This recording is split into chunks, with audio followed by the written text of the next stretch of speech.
大家好，我是钟子通。有感受到气温越来越高了吗？那肯定是因为我们这次在 TRE 台北国际成人展邀请到了 Dante Wilder、Sky Blue 来我们的摊位。8月9号到8月11号，期待看到大家赶快来预购。那一样也希望大家会喜欢这次推荐的作品。首先第一部七泽在本月份的作品，那个造型真的是可爱，非常可爱，但剧情却是硬派 NTR。当男主发现自己的女友成为网络上色影片的主角，同时也只能默默在荧幕前起立，真的是太难过。不过如果换一个角度来看的话，就会欣赏七泽在本作当中各种超色造型。这个时候再回想起跟他深情对视的回忆，只能说快乐的不得了啊！好，那我们接下来看下一部作品。紫光在本作当中扮演一位平时十分有威严，但是当下属错过末班车的时候，还是把人给接到家里过夜的女社长。想不到一回到家，那个单薄的居家服完全包覆不住好身材，马上就忍不住原始冲动，跟社长打得火热。那我相信，如果是有在注意芯片情报，应该会发现下个月的紫光小姐已经全新进化，那这个变化就见仁见智。但是喜欢她目前这个样子，就且看且珍惜。好，下一部作品呢，我只能说还得是桃乃木啊。就算已经演出这么多部作品，到现在演出女学生，我还是觉得完全没有问题。大概也只有他，像以前那个香泽南或者山上优雅穿学生制服的时候，我就会觉得说，哈，确定吗？不是说不好，但就觉得哪里不对劲啊。但是桃乃木这次演出这个游泳健将，还是可圈可点，被恶心体育老师骚扰的时候那个嫌弃的感觉，也十分的到位，推荐给各位。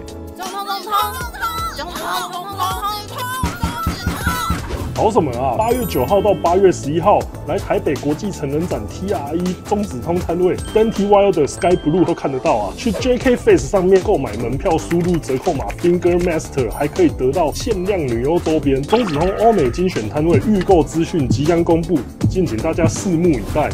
OK， 那下一部作品是隐退作，就是这个 KMP 的蓝蓝，或者说有些人可能会对五十岚新兰这个名字比较有印象。那它的外形其实相当出色，人也十分亲切。这点因为他之前来过台湾不少次，长跑活动的观众可能就会比较有印象。那其实他的演出尺度也是蛮宽的，我就觉得他没有再红一点，算是有点可惜。那也希望他隐退后一切顺利。目前看起来是还蛮有机会在未来的活动继续看到他的身影。我们紧接着看到下一部作品，白石妈妈在本作真的是演妈妈，而且是扮演一位8人大家庭的妈妈。那其实演这种类型蛮累的，就除了做菜之外，还要拍一堆洗衣、打扫之类，扛整个家庭的家事镜头。那也要顾到家里面8位男丁的生理需求。那我相信大家也都已经注意到，这部的白石整个腰间肉几乎都已经消失，是真的瘦了一大圈。虽然不管怎样我都爱看，但是如果是怀念苗条白石的影迷，这部就是你的最佳回归时刻。好，那接下来又是一位大物 ，S1 真的是只要大的就不放过。这位写真偶像出身的田野优，有着 L Cup 的超级大白兔，可以说是佛莱明巨兔的等级啊。那更夸张的就是，虽然有了这么大的上围，但他身材其实并没有说跟着一起膨胀，甚至还是有腰身的。有这种轰动的成绩，并不令人意外啊。那我个人看的出道作品，身材确实非常威猛。不过脸蛋我自己就觉得缺了一些记忆点，不过也不乏像小萧虎男那种后期发力的演员，因此我对他还是相当看好的。我们接着看到这部作品《莉莉遥香》，感觉好像新人，那怎么会是复活呢？如果在这边讲到场留香，想必大家就不陌生了吧？在2年前也是留下无数精彩作品的匈奴猛将，在长休之后，终于又以专属女优的身份回到业界。那作品内容我看了，觉得还是相当的优质啊。也是希望他可以继续产出更多优质作品。接下来这部作品是由美原荷花跟宇罗木沙罗演出。那其实我还没去看这部作品之前，就看到火网社团上有一位网友写了一篇超长的文章在推荐这部作品。我个人觉得写的非常详细，也非常引人入胜，但我个人没有那么长的篇幅来跟大家介绍，我只能跟大家说，这部作品很好的体现了我曾经跟大家聊过的所谓作品中的生活感，将那种日常的氛围诠释得相当好，这就是 Netflix and chill 的感觉，强力推荐的一部共演。好，再来我们看这部作品，米鲁这次演出的是一位只要看到男人手上有戴结婚戒指就会兽性大发，恨不得即刻横刀夺爱，有着这种癖好的女性，只要成为他盯上了猎物，他就马上施展自己最擅长的骑乘位。那在这个骑乘天才的摧残之下，我想应该是没有任何何人夫可以抵挡得住吧。再来看这部作品啊，图书馆员我觉得是一个蛮多人会有幻想的职业，因为它几乎是跟文静、气质画上等号。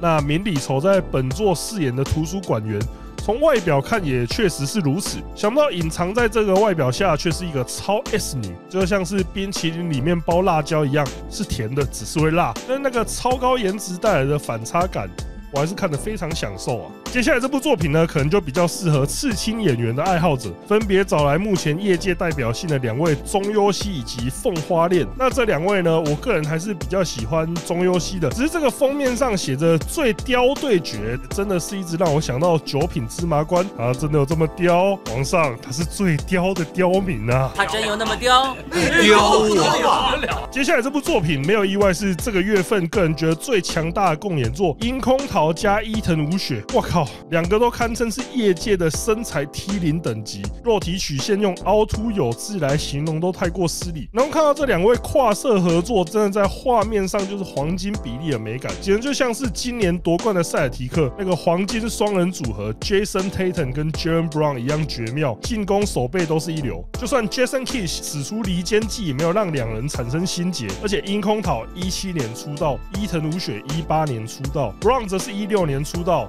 Tatum 17年出道，2个组合都只差1年，都获得巨大的成功。那接下来下一部作品一样是共演作品，一样也是非常精彩。那这次的组合就是匈奴人必看的，分别是由西条琉璃跟吉根佑利爱演出。那 Kyrie Irving 2011年进 NBA，Luka Doncic 2018年进 NBA， 西条琉璃2010年出道，吉根佑利爱则是2019年出道，可以说是老将跟中新生代的组合。那这个组合就让我想到今年 NBA 获得亚军的 Doncic 还有 Kyrie Irving 的组合，虽然没有像前面那组一样轰动，但也是令人刮目相看。西条小姐虽然是休息一阵子再复出，但身手依然矫健，跟号称吉原出身的吉根小姐搭配起来也是毫无生涩的感觉。这部我也是强力推荐。那接下来这2部作品，我觉得属性有点像，分别由白风美羽跟小野戏子主演，剧情都是假借运动之名，其实行做菜之实，每次都深蹲，蹲到一半就开始练阴阳调和。他们2位女主角的身材跟那个蹲下来的视角，也是让人看得大呼过瘾。但是我必须说啊，真的去健身房认真练深蹲的话，根本没有那个余裕可以让你想一些有的没的，不然真的就会让你瞬间腰椎爆开啊。接着我们来欣赏的是本庄临在本月份的新作，个人觉得质感相当不错。剧情描述未亡人本庄小姐在丈夫葬礼隔天，真的是尸骨未寒的时候，就被自己禽兽不如的公公给强制接收了。那本庄也只能默默的忍受，但忍耐这种东西就像一颗橡皮球，你一直去压榨它，迟早会爆炸的。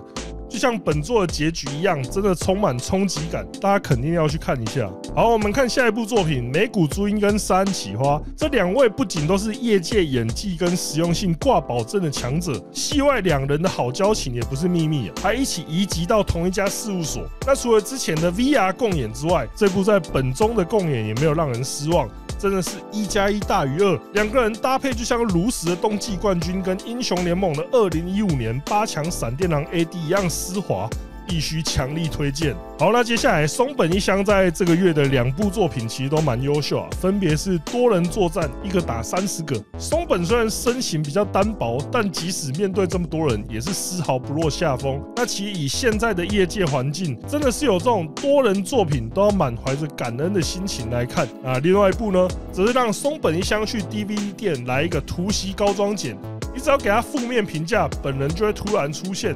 用他的身体让你知道你刚刚的言论大错特错，但是我觉得这真的不太合理，应该是要讲他好话才能得到奖励的吧。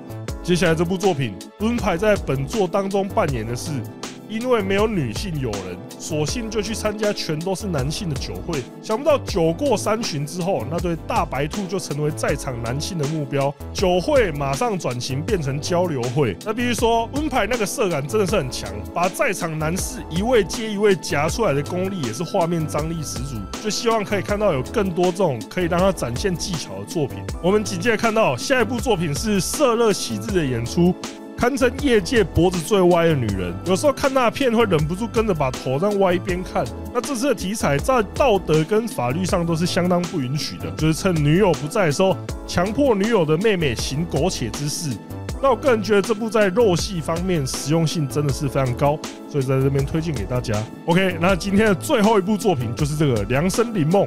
那这次的主题相当有趣，就是梁生来演出各种职业的日常，但是没穿衣服。那看到梁生这种极品衣不蔽体，当然大家都克制不了自己的欲望，所以他不管是在搭车啊，在外送，在工地，在拍照，什么状况都避免不了痴汉的狼爪。在这种超现实的环境下，欣赏梁生天真的演技，实乃一大乐事啊！好，以上就是这次推荐的作品。如果有你喜欢的作品想推荐给大家，或是想问关于 TRE 活动相关的问题，欢迎在留言或是 IG 私讯询问。我是总统，我们下次见。